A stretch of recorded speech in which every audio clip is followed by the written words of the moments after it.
Hi there, this is Jacqueline with Nickel and Dime Decor, and I am about to finish this t-shirt quilt for this young lady. I wanted to show you, I'll have to put the camera down so you can see, because I know you can't really see, but I'm using that serpentine stitch to quilt. And on this t-shirt quilt, it's making it bunch up a little more than I wanted, but I'm 3/4 of the way through, so it's going to have to work.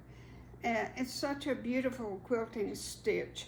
Now, I did it before on a quilt that was the blue and the white with all the little 382 tiny squares, and I didn't use the walking foot.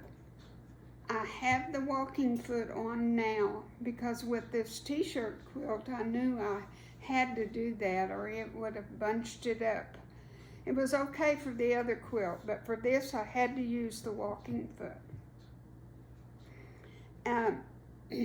When I show you my stitch, all I did was go crossways, make an X, and then I measured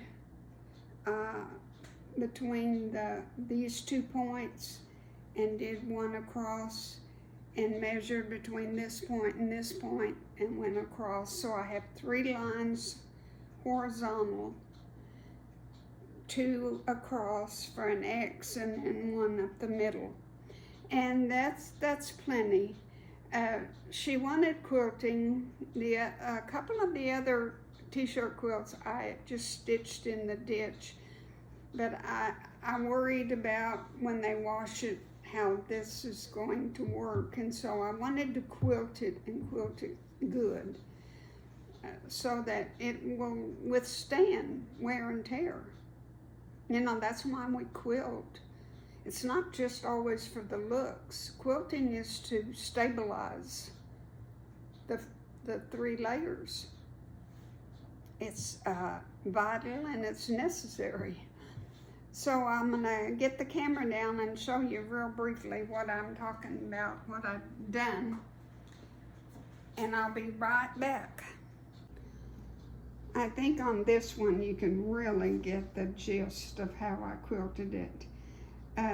See how it almost makes it look like, I don't know, like a, what do you call it, where it's radiating out from the center, and worked really, really good. And just on these little 3, I just went across it once in the middle. This one is really pretty. I can see how pretty it makes it. And I hope she doesn't mind the quilt look, because there's no way to avoid it. It just happens that it looks like that. I didn't put anything down the middle of the sashing, I just did both sides.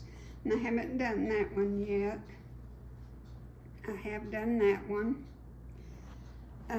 So I'm moving on.